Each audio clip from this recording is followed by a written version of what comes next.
I've just started calling myself a rebel. I never got into drinking, partying. I've never smoked anything in my life. The way that I rebelled was thinking differently. Everything I've done in my life, I really had no experience before. I became a teacher. I never took an education class. I had no background in marketing, and then I founded a 6-figure marketing agency. I had no idea how to do a national voting campaign, and we're doing a national voting campaign. So I, for a long time, would say that I was delusional. And then I have a great mentor, and she said, it's destiny, not delusion. Welcome to Finding Your Groove. If you're living and working in a way that's in sync with who you are or you want to be, then you're in the right place.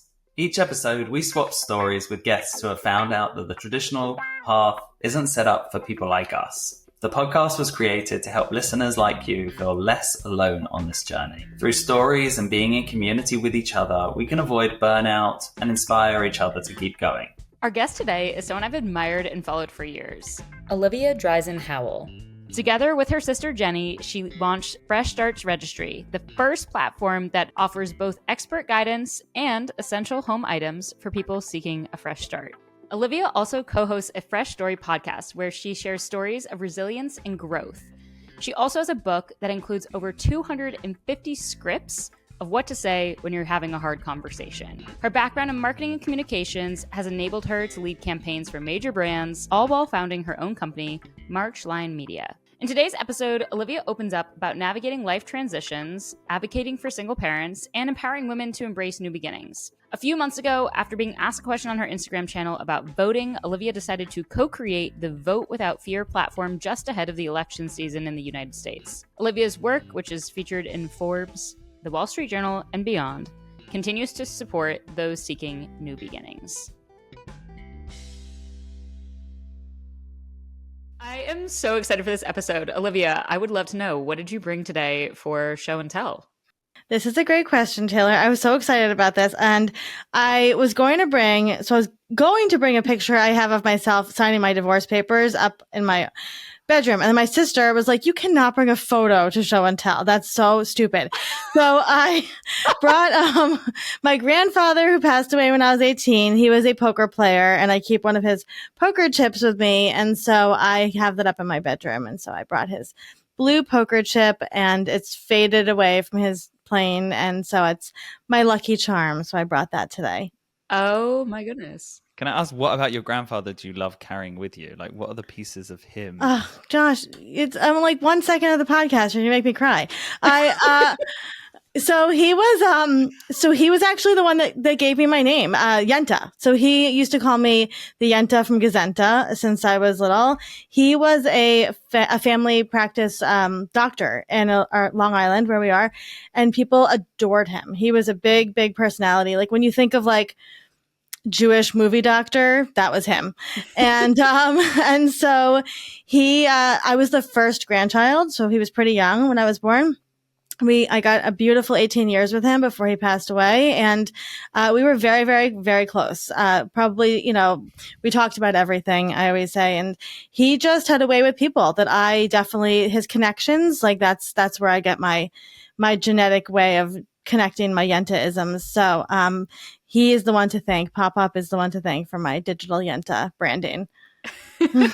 That's amazing. Did you ever get a chance to play any poker with him at home? I'm guessing you couldn't go at age 18 anywhere fun. He used to kick us out of the kitchen. So Tuesday nights he would have all the other doctors come over and they would play poker in his kitchen, but he loved cigars and he was also allergic to the smoke. So he would wear ski goggles while he would play poker and then smoke a cigar. So that's epic. That's where I get my eccentricities from. Yeah. I love that. Just the thought of a bunch of doctors sitting around on a Tuesday evening, ski goggles. Yeah. But cigars, he would kick me out. They cursed and smoked and all that stuff. So, but we'd peek in and watch him. When my parents got divorced, my dad moved in with him. So we spent a lot of time with him. So I love my grandparents, many of them are not here, but I'm a big grandparent person. I want to go back to this other show and tell item that you almost brought as well. Oh, my picture, yeah. And I love that this was like a topic of discussion that you pulled your sister, like, hey, what do you think I should bring? Not only did I ask my sister, but there was a guy that I was texting with whatever. And I like needed something to talk about with him. And I was like, hey, so I'm going on a podcast tomorrow and, I need to bring something for show and tell. And then of course he was like trying to flirt and I was like, this has gotten out of hand, but I'm just bringing a poker chip. So yes, the other thing I was going to bring was a photo of me that I keep up in my room of me signing my divorce papers. Yeah. I feel like that really symbolizes so much of what you care about and work on because of the fact that you've framed that photo. And I know that, of course, the listeners will hear more about this in the introduction that they would have already heard by now, but would love to hear, like, what did it mean to you to get that framed and put it up? Yeah. So I signed those papers. I just looked yesterday. I think it was September 2020. And my dad and my sister were with me when I signed them. And it was the happiest day of my life. And I remember I just felt like I was signing my freedom back. And, the divorce lawyer, who was a lovely woman, she was like, I've never had people this happy before in my office. And I was like, my sister's taking pictures now. My background's in marketing, right? So like for me, and this was before Fresh Starts came to fruition. Like I'd had the idea, but we didn't know what we were going to end up doing, like at all. But I was like, this is content. Like this has got to be content. And so, we took a bunch of photos and it was actually a really beautiful day with my dad and my sister. And yeah, so it's a special photo because that is what I spend a lot of my time doing is working with women to feel that feeling that I felt in that photo. Well, it's funny too, this past weekend, as you now know, for listeners, I was at an event in New York City and Olivia and I have never met on a virtual call. We've just been LinkedIn and Twitter buddies for a while now. And I go to this event. I immediately start talking to one woman. Like I haven't been there for very long. She's like, hi, I'm so-and-so. I'm not going to out her, but I'm so-and-so. And like, it's lovely to meet you. Like, how do you know, like, who do you know here? How are you here? I received my name tag and it said, ask me about what season of life or work I'm in. And so it was a pre-made question that they had added, which I thought was a really good idea. They had a bunch of different ones. And that's what mine said. And so this woman said, tell me, Taylor, what season of life or work are you in? And so I started to share a little bit and I spun the question back to her. And she was like, well, I'm celebrating getting divorced. And I was like, I love that you used that word. I'm going to throw a name out there. And I'm like, any chance you know Olivia? And she's like, that woman changed my life. She helped me get my job. It was like so funny that I'm like, you know, when you ask someone, do you know so-and-so? And sometimes it just hits so well. That is such a good feeling as someone who loves connecting humans that like, in my little orbit, you two humans were already connected, and I found out within 30 seconds. So, I love that. Second time I almost cry on this podcast. Yeah, no, it was, it's my passion is helping all people, but especially women find that freedom, that way back to themselves. Josh and I were just recording an outro to one of our other episodes, which I'm not sure if it'll launch before or after this one, but it's with a guest named Alice Catter. And in that episode, it wasn't in Alice's. No, it was for Jonas's episode, where we just talked about it's like social capital and what it means to have identity capital. And it's interesting when you show up in the world consistently with a certain message or a certain thing that you care about, people, they hear the word celebrating divorce or the phrase celebrating divorce and they say, oh my gosh, you know Olivia. And I think that's what's so cool about when you show up with such passion for a specific topic that your name just comes out so naturally when, that type of thing happens. I mean, I would also put you in the category just because I relate to you in this way, having read your book, I guess now a year and a half ago. When I think of having a hard conversation with a friend or trying to share something really vulnerable with a friend, I think back to your book. And I looked today before we got on, I have 14 different quotes that I saved in your book so that I could go back to them if I'm in one of those situations. I read it on my Kindle, so it's like easier to flip through than that. And, I think it's really cool to be someone who has these scripts that in a moment of need, I think of you as like, there's in a hard moment, you're someone that I can trust. Oh, Olivia knows, what meal to make, what to say, like those types of things. And that really goes back to that identity capital that you've really leaned into, that being a huge part of who you are and known for that. Well, first of all, can I come to this podcast every day of the week? Because this is lovely. I'm just going to skip therapy and come here. Gosh, Taylor, that is so true. And it's something I think about a lot. I've been on the internet since the internet was around. I mean, I was one of the first people to be in chat rooms, and I mean, AOL Instant Messenger, I miss every day with my whole heart. And, What was your handle? Live it up 315. My birthday is March 15th. So live. Oh my gosh. Wait, now I want to know what Josh's was. I don't even remember what my handle was. Oh, okay. Mine was love to laugh, LUV number 2 laugh. That's a pretty good handle, Taylor. How did you snag that one? I don't, maybe there was a number after that, but I was really proud of that. Like, love to laugh. Honestly, at age 27, I still feel good about that. Yeah, I would say it's a characteristic that you still hold. Yes. Thank you so much. Yeah, no, so I guess I just always had one of the through lines of my life is that knowing that if I put myself out there and I'm vulnerable and real, it will help other people do the same. And now I know a lot of that is the ADHD that I have. That helps a lot of that, which I was diagnosed at 37, which makes a lot of sense now looking back at my life. But I really appreciate all of that you said. First of all, the celebrating divorce thing, I was going to say, we have a book on submission about that right now. I'm like, can you just go tell the publishing houses that you just said that? You can totally take this clip and send it to everyone. By the way, I'm going to. Okay, great. My sister and I talk about this a lot because we're very different in a lot of ways, but similar in a lot of ways. Obviously, we have always done everything together. I'm the big sister. We started our first company when we were kids. We used to make handmade cards and sell them at the local museum. And we were both teachers. That was like our first careers. And so everything we do is about helping make information accessible to people in a really non-judgmental way, right? So whether it's divorce or coming out or moving or voting, whatever it is, we want people to just feel like we're a safe space that they can come ask questions, because we were raised, for better or worse, my parents are as cuckoo as they are, I wouldn't love them, but they at least made us always feel safe asking questions. And so we want to be like the big sisters of the world that you can say, come ask us anything. And that's where pretty much any big thing you see at Fresh Starts, or now with all this election stuff, it started because somebody asked us a question and they were brave enough to ask us that question. And so Simple Scripts, which now, by the way, all of the scripts are free on the website for anybody that is listening. Oh, cool. Yeah, we actually, we had a long journey with the book publishing, but one agent that we worked with wanted us to pull the book down. So we did. And so we thought, well, if we're going to pull the book down for now, let's put them all for free on the website. So you have a very special book there, Taylor, because we don't. Oh my gosh, it will be back in some iteration. We're just not quite sure how. But that came because we really just wanted a way that people could relate to each other without feeling shame, right? Because sometimes things happen and you just don't know what to say. And then what occurs is you don't say the thing, right? So you feel bad. And then the other person feels bad because you didn't say the thing. And then everybody's sad and angry with each other. And it doesn't have to be that way.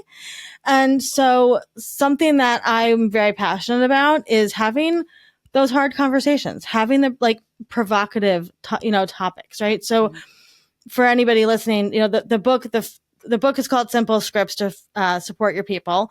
And it's 250 scripts for all different scenarios, good and bad in life. And to be honest, I would say 99.9% of the book came from real life scenarios that my sister and I went through. And we wrote every single script that is in that book and now on the website. You can go to Fresh Starts Registry and Simple Scripts are all there and you can now search them, which is really cool. So you can look up by topic.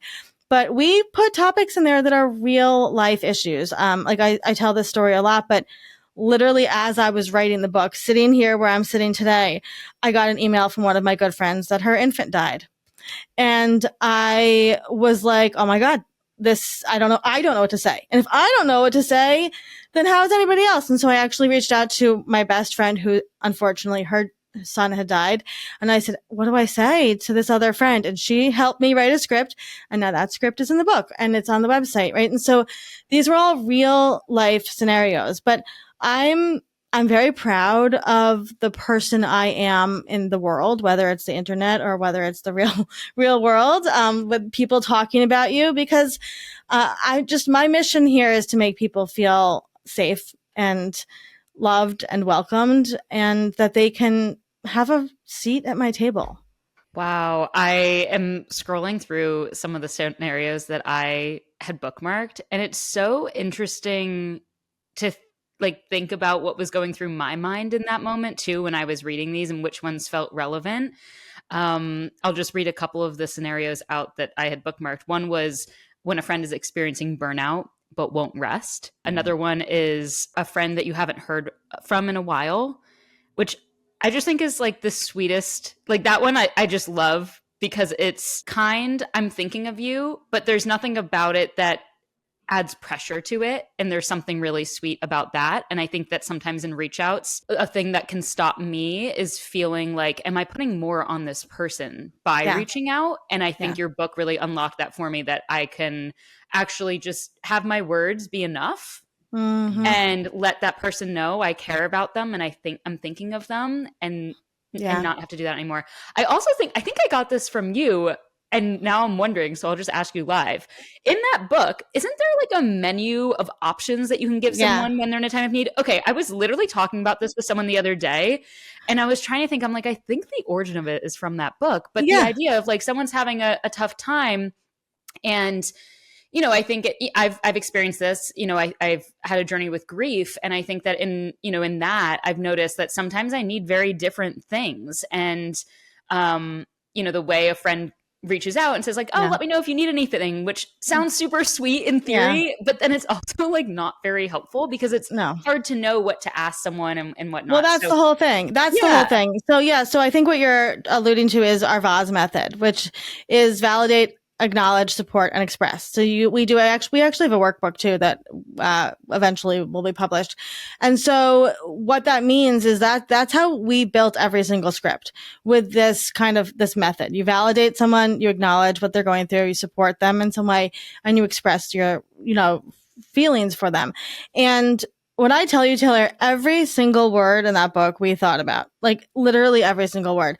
And the first iteration of the book we did send to some people in our life, and we say we human checked the book instead of fact checked it. So, and we actually, we had people, especially, with scenarios that we don't have experience in. So I'm going to, like, an example is like, there's a bunch of things for people if your partner passed away. My sister and I had not had that, but one woman who is a widow responded very kindly and was like, "Nope, this is not what you should say." And we were like, "Great, thank you for telling us." We changed it, and so I think it's just really important. But, it's interesting that you bring the book up, because I've been doing, I don't know if you noticed, but on Twitter, there's a big discussion right now about using ChatGPT to respond to people. And I might get heat for this, but I'm going to say that's okay. And it's the same reason that we say that the book is fine, because it's better to show up for somebody. Now, look, I'm not saying you ChatGPT like what to say to my friend when their baby died and then literally copy and paste that and it doesn't seem relevant to your friend, right? But I think it's a great way to start the text message. It's a great way to just start your brain flowing, right? Because you'd be like, your friend has a miscarriage and you're like, I have no idea what to say. It's okay to chat GPT and go what to say to a friend, or come obviously to Fresh Starts, but there's a lot of, backlash for using chat GPT for relationships like that. And I think that it's a great starting point because, we don't know what to say, and it's better to say something than not to say anything at all. Wow. That's so rich. I think there is still so much stigma about leaning on chat GPT, and I think there's so much possibility in it. Yeah. And it can help. I mean, look, anything, we're only human, right? And we're not trained in this. We don't go to school to be a human. And so, we don't know what to say, right? We really tried to think about scenarios that, especially like the millennials, will be kind of approaching, right? So what do you say to your friend when they're cleaning out their parents' house to put them in an assisted living facility? I don't know. How do you approach that situation? Or do you let them feel like, you're there, but you don't know what to say? So, we just want people to know that it's okay to get support, to know how to support your people. I'm curious, as we kind of think about the arc of Olivia becoming Olivia and going back to like those earlier days. You know, you mentioned ADHD, which Josh and I have both been recently diagnosed ourselves as well. So we're in good company. Amazing. But, you know, I'm curious, you know, whether it's a moment of recognizing like a difference there at a early age or a desire to do things differently. Like, I'm curious to hear a story early on in life that made you say like, I'm someone that likes to step out of the box a little bit, do things a bit differently. It's funny that you say this because I've just started calling myself a rebel. And I think that is what I am. But I'm a different kind of rebel. So I was not. Please tell us more. I want to hear. Well, I'm not the typical. I'm like a very dorky rebel. So I'm not like the typical. You know, I never got into drinking, partying. I've never smoked anything in my life. I had open heart surgery when I was a baby. So for me, I knew that like I survived something and I grew up that way. So I was like, well, I'm not going to fuck around with my body. Like, you know, there's too much here at stake. And so the way that I rebelled was thinking differently. You know, I think. And so, you know, there was, I went to private school my whole life and it was difficult. High school was very difficult for me. It was a very money driven Long Island, you know, bro-y pink pants type of school. And I was a artist, hippie, you know, like just saw things a different way. And so like, as an example, you know, most of the kids in my class, my graduating class of 100 kids had a car senior year. And I had no interest in learning to drive. My family was not going to ever buy me a car senior year. That was not the kind of family we had. And so there was a petition because they wanted to, the kids wanted to get a parking spot like in front of the school or something. They were like, can you sign the petition? And I said, no, I'm not signing your petition. I was like, I don't have a car. This doesn't pertain to me. And they fucking hated me from that moment on. And it was like, well, I'm not, and I knew at that time, I was like, my name means something and I'm not going to sign my name to something that isn't my problem. And I wasn't going to stand up for people who I didn't believe in. And there was a lot of instances like that in my high school experience. But I think that the one really big thing in high school for me was I'm an artist. I sew. I've always sewed. My grandmother, who was my best friend, taught me to sew. And so after September 11th, which was my junior year, the way that I processed, because we're in New York, so we were affected, was by quilting. So I learned how to quilt, and I started quilting for Project Linus, which is a beautiful organization that you donate quilts and they give them to children in hospitals.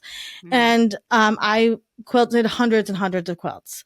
And this ties into the ADHD because I had some fantastic teachers at that high school who I'm still good friends with. And they let me quilt while I was in class. And at the time, I liked it. Obviously now I'm like realizing like that's my ADHD. I had to do something with my hands. Like I'm not good at math. That's a whole other ADHD thing, but, I needed that outlet. And, you know, and it's funny because my high school, the senior yearbook, you know how they have like the things like in 20 years, people, whatever. Well, mine was in 20 years, Olivia will have covered the world in a quilt. And I was like, well, did that. Okay. What's next? Like, so, you know, I think like, but that's my rebellious spirit a little bit, you know, is just doing things in a different way than people often do, right? So like everything I've done in my life, I really had no experience before. I became a teacher.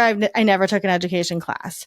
I started my own business. I had no background in business. I had no background in marketing. And then I founded a 6-figure marketing agency. I had no idea how to build a startup, and we built a startup. I had no idea how to do a national voting campaign, and we're doing a national voting campaign. So I for a long time would say that I was delusional. And then I have a great mentor, and she said, it's destiny, not delusion. And so I'm trying to think of it. I'm destined to do all these things instead of delusion.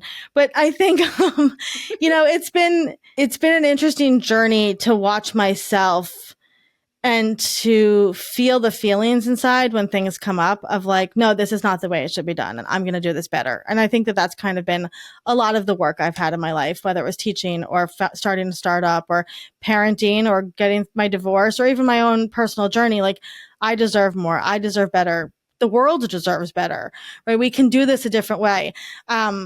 Somebody asked me yesterday what my favorite Muppet was, which is a whole other conversation.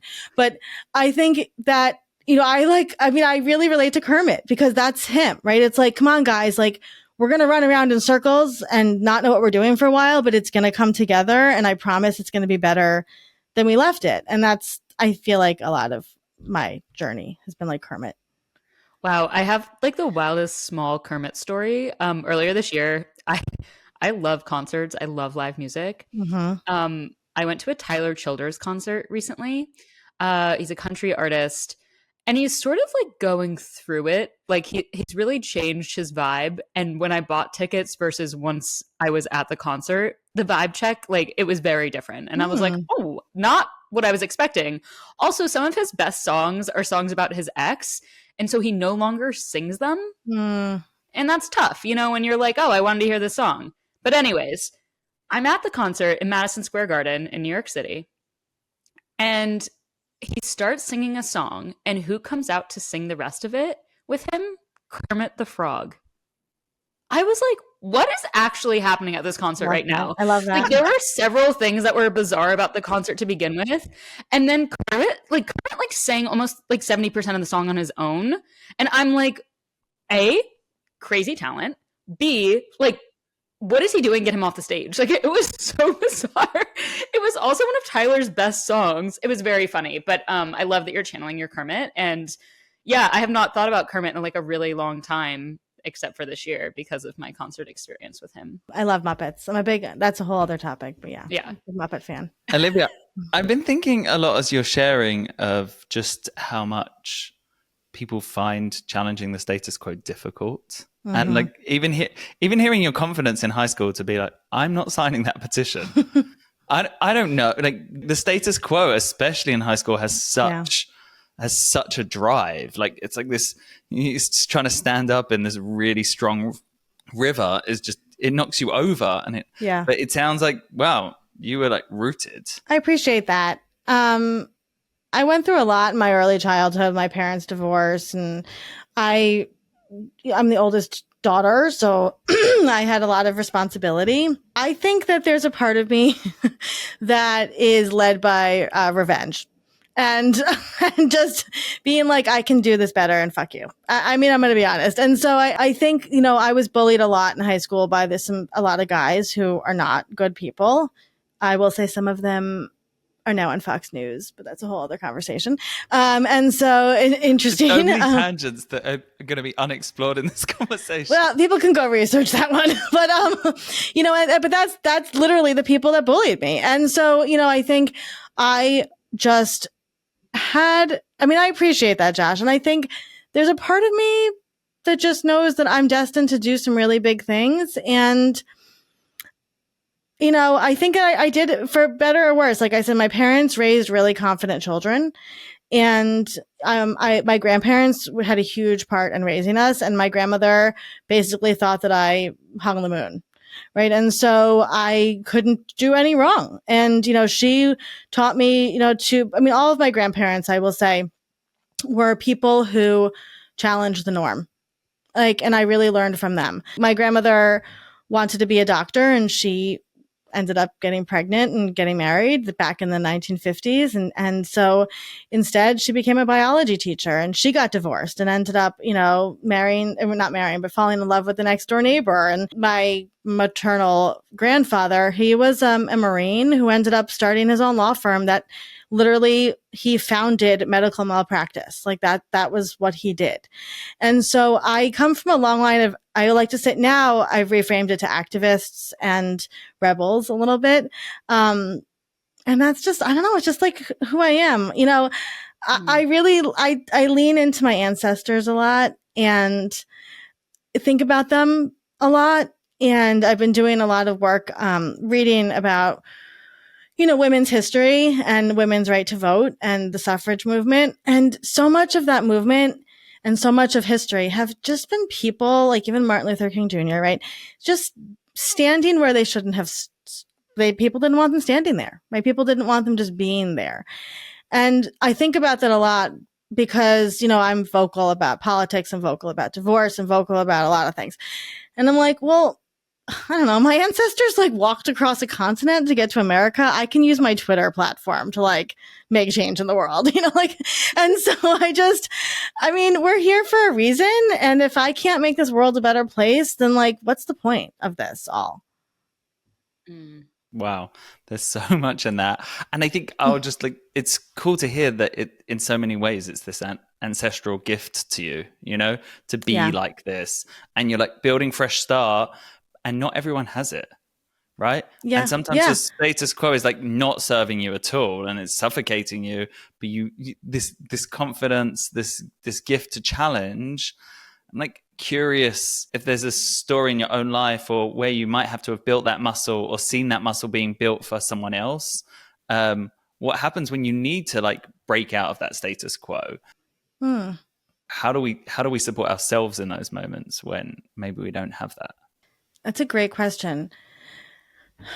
I think my parents got divorced in 1995, and it was before divorce became culturally acceptable. No fault divorce, for anybody listening, it was only became legal in New York State in 2010. 2010. So this was before no fault divorce. And I think watching, my parents, especially my mom, kind of figure out her next moves, and having to navigate it all with them as the oldest child really gave me a lot of insight. And then also I love talking about where my ancestors came from. And so I would sit down with my grandmother, my grandfathers, and say, tell me about, your grandparents and what were they like and what did they have to go through? My grandparents, my maternal grandparents, my mom's parents, they met at the University of Wisconsin, and it was a summer program. My grandmother could only afford to go for a little bit. My grandfather was there for law school. They're both from Brooklyn. So they met in Wisconsin. They're both from Brooklyn, and they wanted more for their life. And when they got married and they wanted to buy a house, they were told a lot of places that they could not because they were Jewish. And so for many years, I like to say, kind of hid as wasps in Long Island and, built a whole life for themselves and stuff. But there was always this undercurrent, I think, growing up of we want to make this place a better place, but we also have to be careful because there are bad people out there. And, I think that if my grandparents could see the things that people are saying on Twitter to me right now, they'd be like, shut up, stop talking. But they, they, I'm sure are very proud of me. But, I think that there was always, and so I grew up kind of always watching them being like, well, things are possible. Anything is possible. And, I think I am an optimistic person, on the scale of optimism and pessimism. And I don't stand up to, I don't tolerate hate of any kind or injustice. And part of being an ADHD person is this justice thing that now I'm realizing is part of who I am. And that's that rebellion. Great example of this is when I was in high school, my junior year, they always did a musical that would raise money for prom. And so I'm a writer. I've always been a writer. And so they asked, the summer before junior year, does anybody want to write this musical?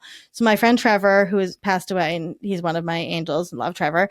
He was an original Twitter big celebrity. But he and I sat down to write this musical. Now this was in, 2001. So we wrote this musical, and in the musical, the plot was that the world explodes and that celebrities go to hell or heaven, and they have to perform to go to hell or heaven. Okay.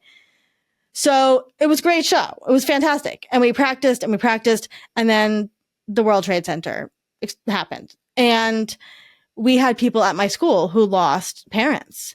And so I said, this is not acceptable. We can't put on this show about the world exploding 2 weeks after the World Trade Centers collapsed. This is absolutely not okay. So the teacher said, well, we're going to leave it up to you guys to talk to the class, and, see what they say. Well, you can understand where the story is probably going, which is that most of the class said, no, we have to put on the show. We have to raise money for prom, blah, blah, blah. And I walked away from my own show. I walked away because I could not associate with that, knowing that, there were people who were hurting and that they were going to put on a show, to raise money for prom. Like, that was ridiculous. And so that was definitely like a point in my life I go back to it a lot, because I had one teacher who I still love, and we actually work with her. And she said to me, Olivia, as long as you can look at yourself in the mirror and know that you're proud of who you are, nothing else matters.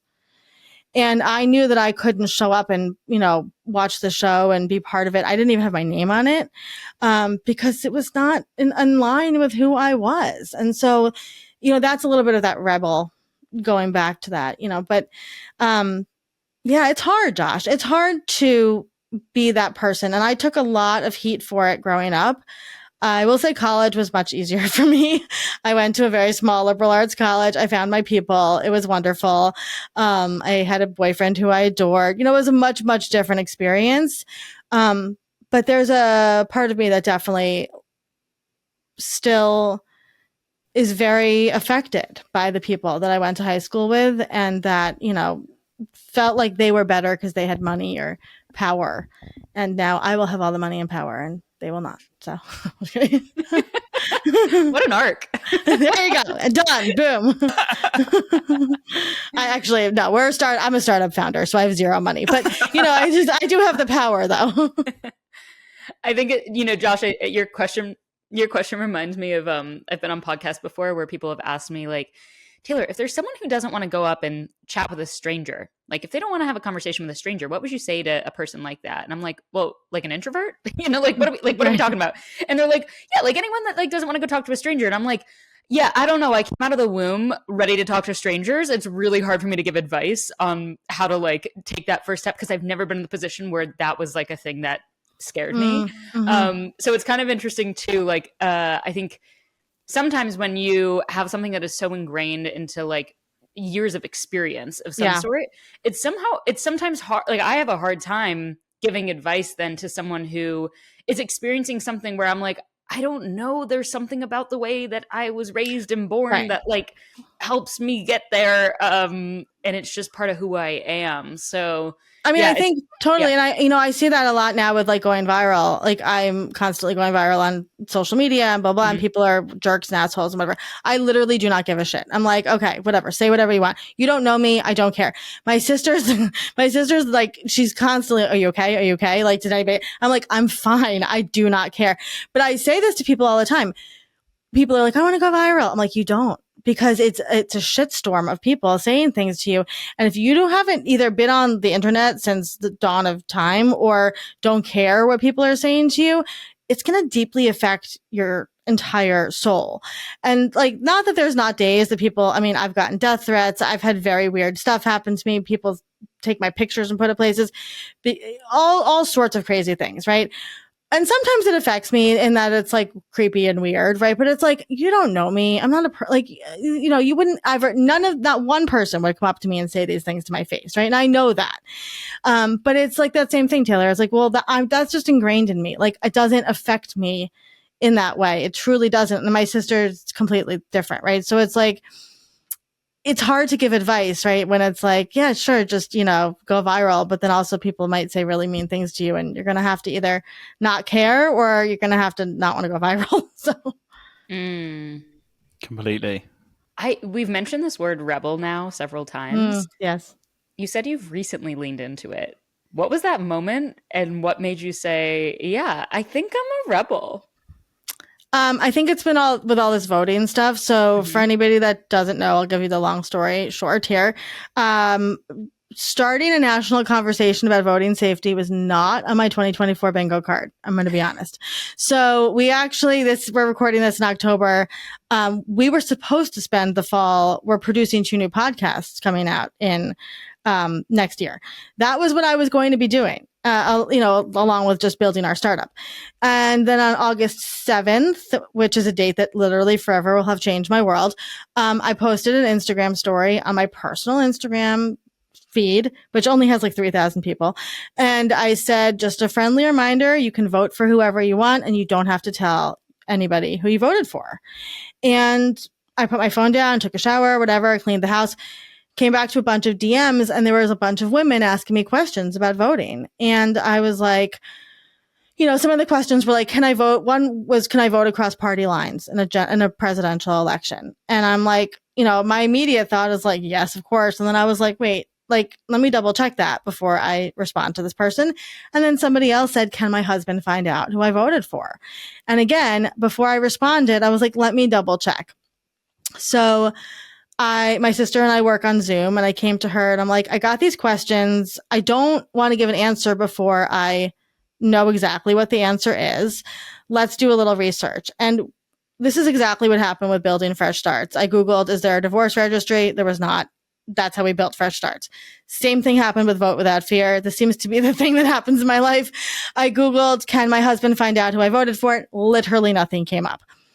So we spent the entire day, we put all of our work aside, we just researched. We're like, why is there nothing about, we're told nobody can find out who we voted for, but is that really the truth? And I don't want to give information that's not right to people.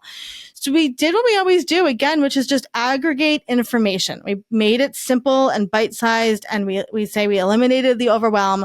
We didn't invent the wheel. This was just putting information in one place. Mm-hmm. And then my college boyfriend, who now is like a dear, dear friend of mine, he works for a governor's office. And so I sent it to him and I said, hey, can you just, before we blast the internet with this, can you just make sure this is correct? He said, yes, it's all basic voting information. There's nothing new here. The only thing I changed when I put it on Twitter was the question, can my husband find out who I voted for? And it took off like wildfire. We had Sophia Bush, Busy Phillips, like all these people retweeting, talking about this. It was the most intense 48 hours of my life. Like, my mom's on Twitter. She's responding to trolls. I'm like, it was like insane. And so, from that, we had the Washington Post contact us and like a bunch of domestic violence, outlets and stuff like that. And so we kind of got thrown into this conversation that we started. And again, like a lot of things in my life, I didn't know what I was doing. And I just was like, I'm a very intuitively led person. So I was like, I can feel in my gut that there's a lot of women who are afraid to vote for who they want to vote for because they're afraid it might get found out. And I wasn't wrong. And what we have seen since then is that canvassers, poll workers, and phone bankers have been saying, yeah, this has been going on for a long time. And all we did was shine a light on it. And then just so from there, as always, my sister's amazing. She builds everything you see. So she literally built Fresh Starts. She built every platform. I come up with all these ideas and then she tells me sometimes that she's our COO. So thank God. And then my friend Matt said, again, this is my love language is, online things, right? So he's like, my friend Matt was like, I'm about to buy you the website votewithoutfear.com. I think you should buy it. And I was like, okay, I'll go buy it. We bought the URL for like $10. We built an entire platform and we just based it off of questions people have about voting. Can I bring my kids to vote? What if I'm anxious about finding my polling location? Vote Without Fear is nonpartisan. We make that very, very clear. It's a nonpartisan platform. Everything we do is nonpartisan because we want everybody to feel safe voting. And then again, Twitter is magic. I do believe Twitter is magic. A movie producer saw my tweets and dropped into our email inbox and offered to partner with us on this campaign that we are now have launched. And so the It's Your Vote campaign launched on the 1st, and we have a whole month of really amazing people that will be posting about it. And We have a phone line now you can call, thanks to Brunson. He set all that up. And there's I can't say who, but I will say call the phone number because there's a celebrity that does the voice, so you can figure out who that is. Yeah. And again, I've just now committed to I've spent, this is like my everything else been pushed aside, and this is what we're doing. And so, we're talking about that Rebel, that call to action, was huge for me. And again, going back to ancestors, they weren't my ancestors, but I feel very, very connected to the suffragette movement. And, Alice Paul and, all of these amazing women who literally were the first picketers and the first canvassers and stood at the gates of the White House and just stood there for days and days and days and got institutionalized and beaten up. And it's like, if they could do that, then I can go use my voice on Twitter and build a blog post and get my name out there to help people. And so it's been such an amazing journey. And I'm just really grateful that the conversation has started and it's blown up into literally like a national conversation, which is insane because I just work out of my childhood bedroom here. So I just love that started with a question too, like that curiosity of a question. That really is and really I think and to bring a cycle back around, Taylor, to what you said before, I've built a platform that people feel safe coming to me to ask questions. And I get hundreds of DMs a day from women in all different situations looking for resources. And ethically, I got certified as a life coach because I wanted to be able to hold space for people. And so I'm very, very boundaried with my ethics. So we've had a lot of journalists come to us and say, can we talk to these people who don't feel safe voting? And I'm like, not a fucking chance. No. And so I always want people to remember that too. Like anytime you come to me or my sister or whatever, we are very, very protective over our users at Fresh Starts. We actually, and I know we're short on time, but I really want to make this clear, is we don't collect user data at Fresh Starts. So we don't know who's coming. We don't know what you're accessing. And this is one reason we bootstrapped, because we did not want anybody to look for our data or ask for our data. And so we really, really wanted Fresh Starts to be the safe space on the internet to get whatever support you needed. That sort of really connects to what was coming up for me around, you have such clarity about how you want to show up in the world and the things that are really important to you. It's like so wonderful to hear these reoccurring themes over and over again. And, me as a listener or just me in this conversation, I'm like, wow, I would turn to Olivia if I felt like there was something that I didn't have a safe space to go. I hope you do, Josh. I hope you do. Thanks. Follow up for part 2. I won't tell Taylor. And it's cool to hear also the role that building sort of influence and these channels and these ways to talk to audiences and the broader world and hearing about things go viral, and connected to what Taylor just mentioned. And so much comes from just listening, right? It's like, I'm not trying to come up with what's this next thing. I'm just acutely listening to, I'm being me and I'm being open and receptive in that world, and I'm listening. And as I listen, I'm attuning to, where should I respond, and how should I show up? I'm curious where sort of like the beginning of that might have come from, of like this role of building a presence online, building influence. Because I know a lot of people that start out on their journeys, they're like trying to figure out like, where do I need to go? What do I need to do? And you hear all these people online being like, just build your LinkedIn following or build your Twitter following. But there's something that feels really authentic about your process in that. And I'm curious to hear like the emergence of it, or a moment that feels like, oh, I'm committing to this. Yeah, my sister and I were just talking about this today. We talk about this a lot because I, as a marketing expert, always tell people, you need to be building community 20 years before you think you need to be building community. But the thing that is what you are talking about is leading with kindness. That's really the trick. And I hate to say that because there's no way around that. You have to be a nice person. And, the amount of times that you just have to show up for people, and you have to be there, and you have to be authentic and do it authentically. So the amount of times that I've shown up for people on the internet or whatever, that's where most of my people are. there's no, I'm promoting their thing, or I'm helping them, or I'm doing it. I don't expect anything in return. And I think with so much of, business right now, or marketing, or LinkedIn, or whatever, it's like, well, you do this for me and I'll do this for you. And that's not how you build a real community, And so I have always just shown up as myself. And I really appreciate what you said, Josh, because we've had other people say that to us too, which is the coolest thing about watching us build, is we just go with what is happening.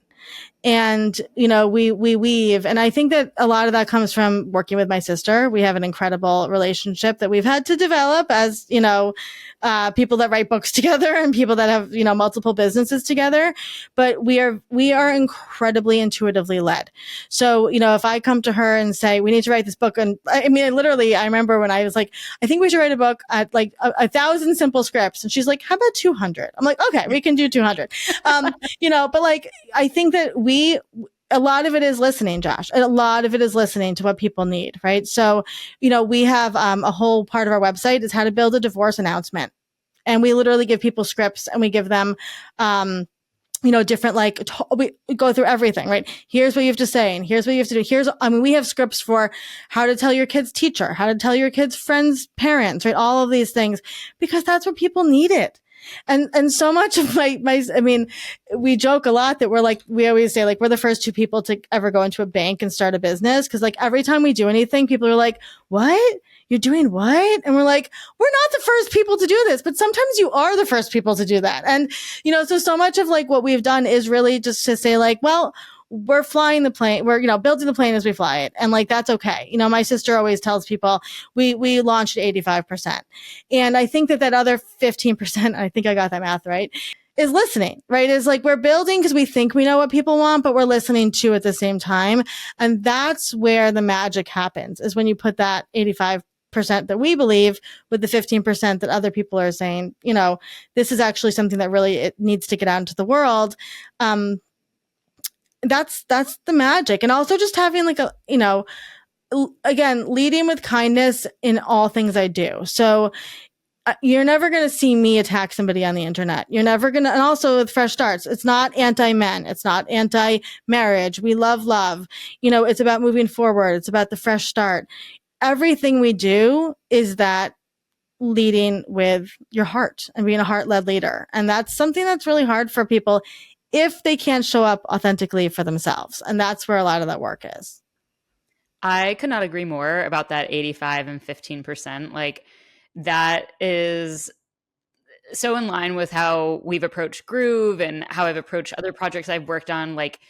I just think so much of the magic happens when you are open to what unfolds in front of you. And, Josh and I on this podcast and outside of it have been talking a lot about compasses. And I think that's where I want to end this episode is, related to what we were just talking about. When you are someone that is looking forward, like you said, you had these plans, you had two podcasts that were in season that were, and you had to make some shifts, it sounds like, in order to then follow this new thing.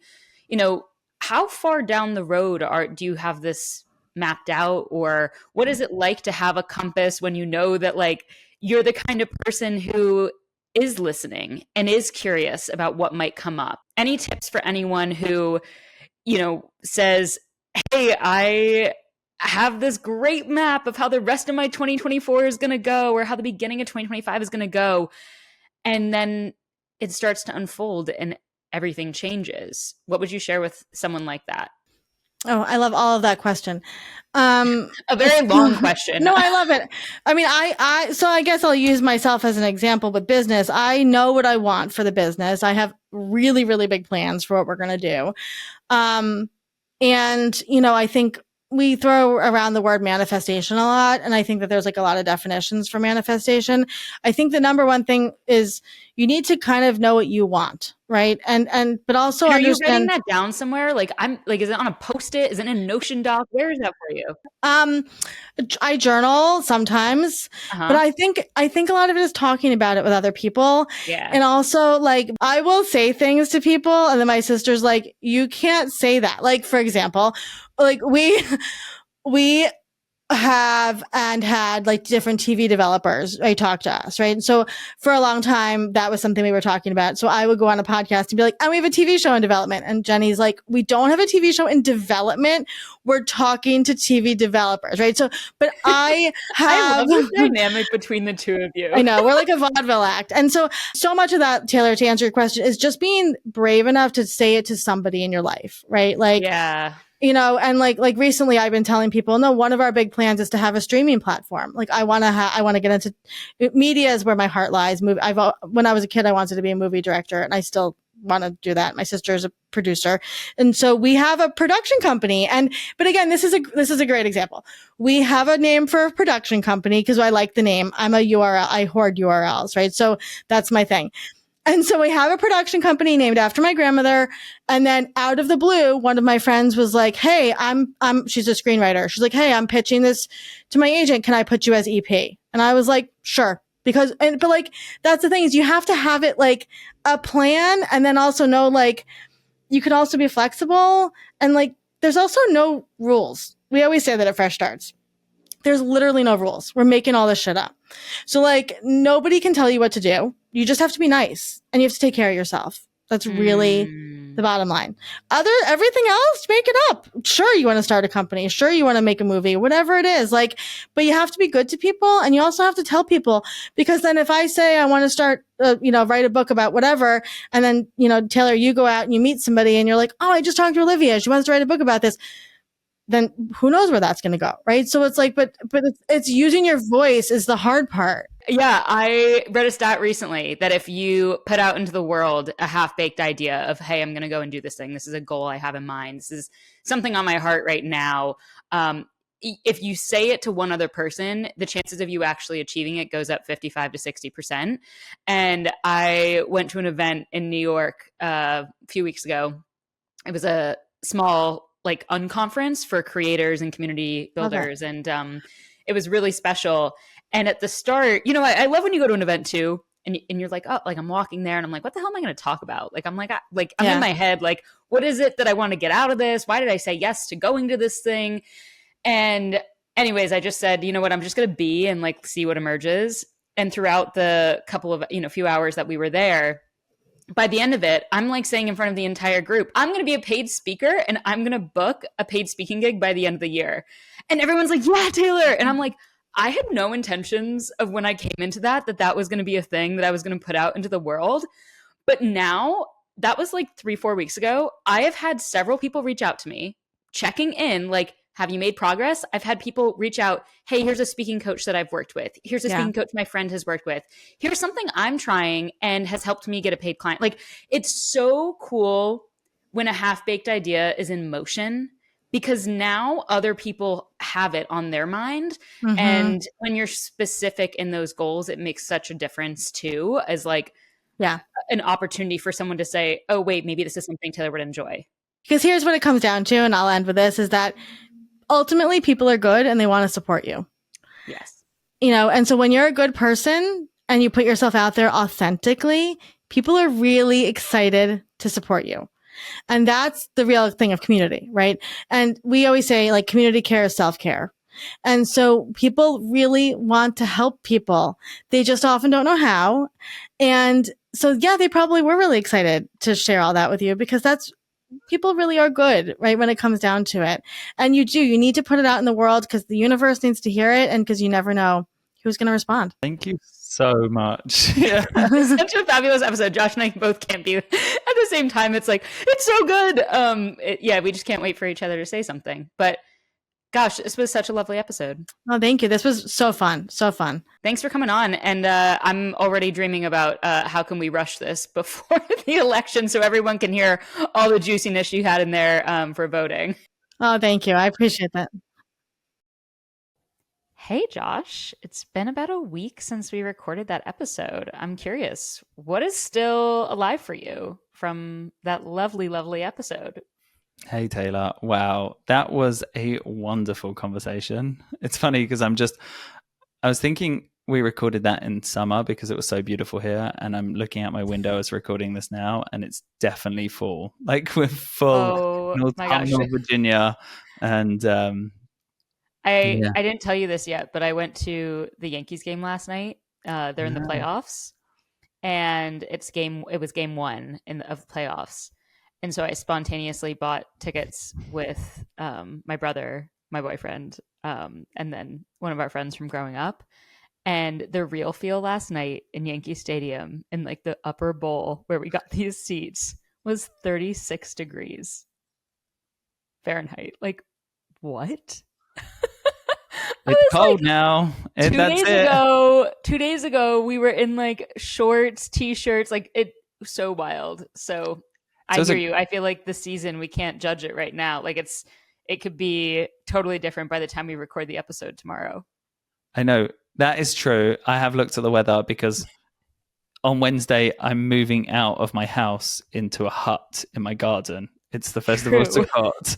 So now I'm completely sensitive to the weather as we move into this harvest festival and trust in the universe to not soak us. For anyone who does not know what you're talking about, can you give like the one or two liner of why you would be in a hut? We have one of the Jewish festivals at the end of the festival. Everyone knows about Jewish New Year, Rosh Hashanah, and then Yom Kippur. That's sort of permeated global consciousness. But there is a festival that happens after it, which is our Harvest Festival, which is a time of celebrating the bounty of everything that came from the summer.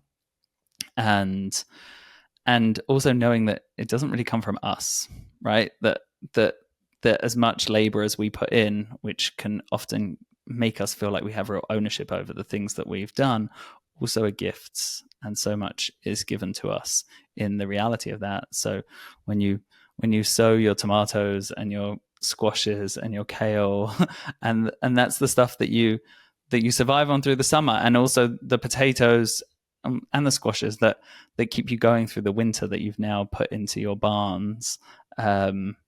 It's really easy to forget the source of everything. So we move out of the safety and the comfort of our home, and we stay in these small, delicate buildings, huts that we build from scratch. And they intentionally have to be fragile. Like if they're too stable and solid, then they don't qualify as sukkahs, these huts. So yeah, me and my wife and my friends spent Sunday building, which has been so fun. And maybe I'll share photos in the show notes or on social. So my multimedia in the show notes now. I love it. So I'm very weather conscious in this moment. Mm-hmm. Anyway, it was such a great conversation. And ever since we spoke to Olivia, I've been thinking about this theme of listening and the role that listening played and plays in Olivia's process, in the way that she shows up in the world. You know, this whole voting campaign came out of a question.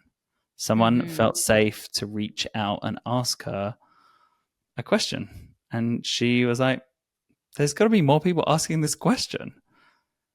Yeah. And I know there's a few pieces that were really interesting of like, what are the engines to listen through?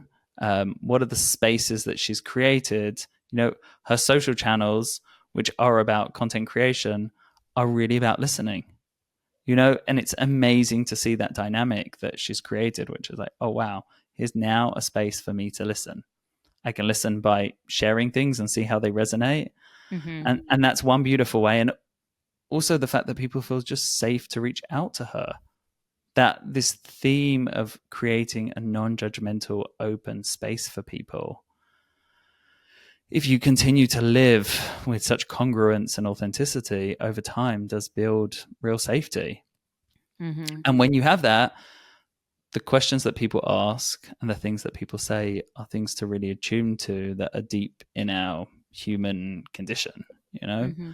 And I've been thinking, like, what are the spaces that I'm creating? And for not everyone that's going to be social, right? That's not going to be social for everyone. But what are the spaces that I'm creating where I can authentically listen to the people around me, to the signals that mean I can respond to stuff meaningfully and I think, go on.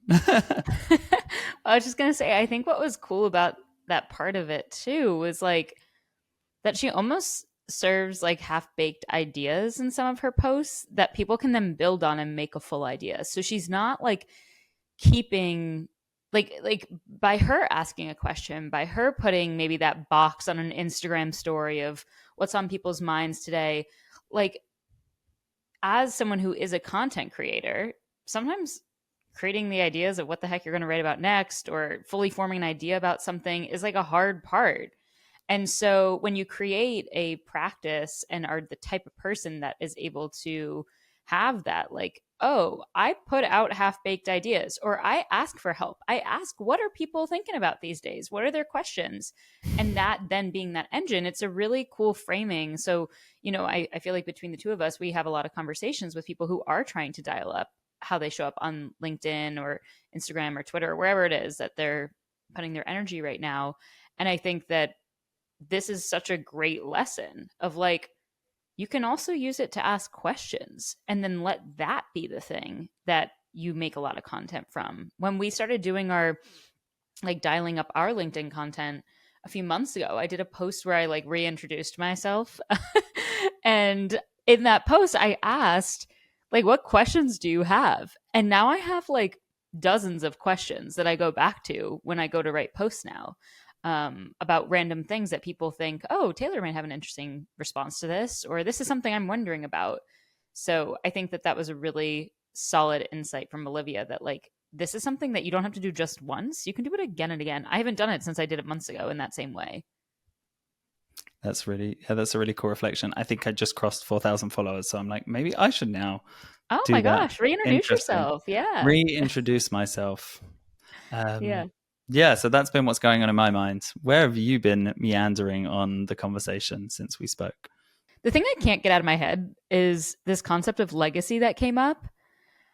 Olivia, since a very young age, has made it her thing that she is good at hard conversations. Whether she wanted to be or not, she has been put in situations where she has had to learn how to respond and how to react in hard conversations. Completely. And I think what's interesting about that is it's who she is inside her work and outside of her work. And as someone who has seen her on social media, has read her book, I knew that about her. I'm not even a close friend. Like, I knew that about her. And so I think it's really cool when someone can spot that in someone. And when you can spot that in a close friend, it's like a whole other level because you see who they are across all different parts of their life. And so last week I was having coffee with a friend. We'll call her Jen. Hi, hey, Jen. and Does Jen know that we're talking about her? No, Jen does not know we're talking about her.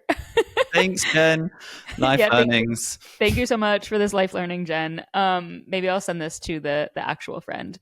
But I told her about Olivia because Jen is going through a transition right now where she's trying to figure out what to do about her company.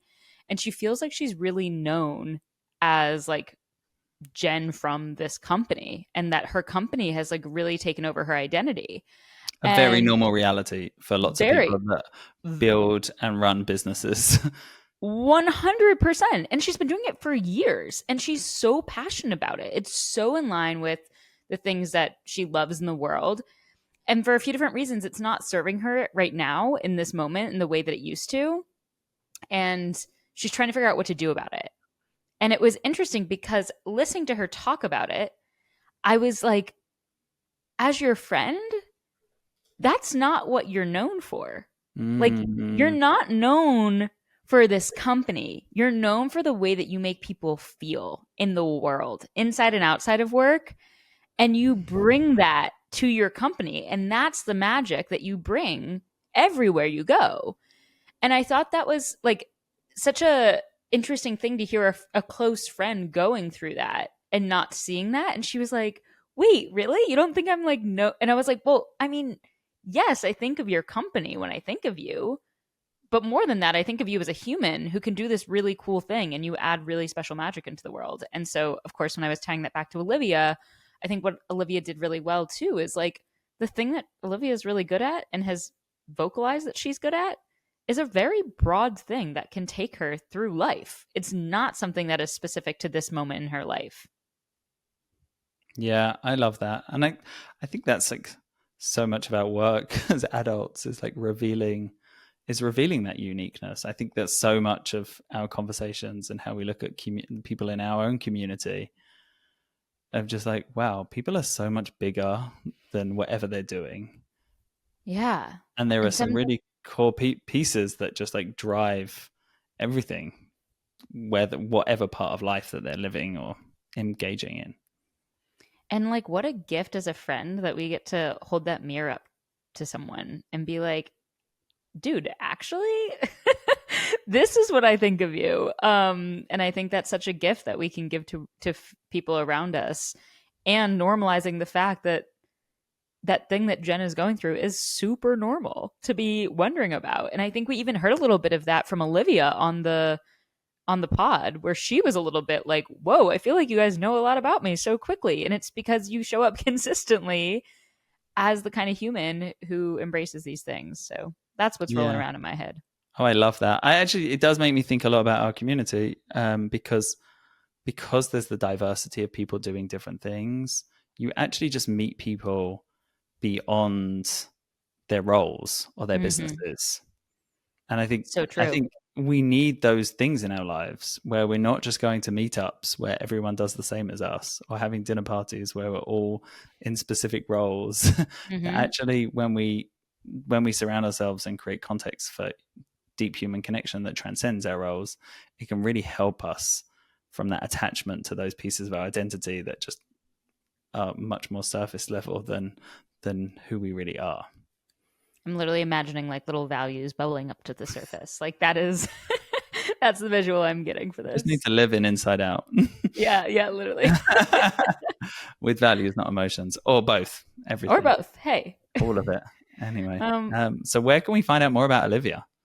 An excellent question. So if you want to find her on Instagram, you can find her at the Digital Yenta, which is where she talked about posting all of her questions that turned into what she is now doing with Vote Without Fear, which you can find out votewithoutfear.com. Pretty easy to remember, to figure out what she's up to this election season. And speaking of her businesses, she also has Fresh Starts Registry, which is literally that, Fresh Starts Registry, right on her website.com, on Instagram, on LinkedIn, and on Facebook. But it's a little bit different on Twitter. It is Fresh Starts Here on Twitter/X. Yeah. What about us, Josh? Where can you find us? Okay, firstly, by the way, everything will be in the show notes. So if you're not catching all of this, don't worry. You'll get it all too. So firstly, follow us both on LinkedIn. That's really the main place where me and Taylor share our emerging thoughts with the world. We're building community. We definitely feel that there's better ways for us to build professional relationships, but that's where the world is. So we're there too. If you want to join the community, we are constantly supporting each other, exploring all of the themes that we discussed today. We are a group of humans that are figuring out what it means to really like live like Olivia in so many ways. And I've seen in my own life the impact of being surrounded by other groovers in charting a path that feels authentic to me and allows me to show up in the world in ways that work for me. So there will be a link in the show notes that will give you guys an extended 30-day trial to come and meet everyone in the community and try out Groove. Otherwise, you can find us groove.ooo out of office and or Groove Co-working on the App Store or Google Play. I think that's all the places. That's all of them. Yeah. Amazing. Thanks so much. Thanks for listening. Woo!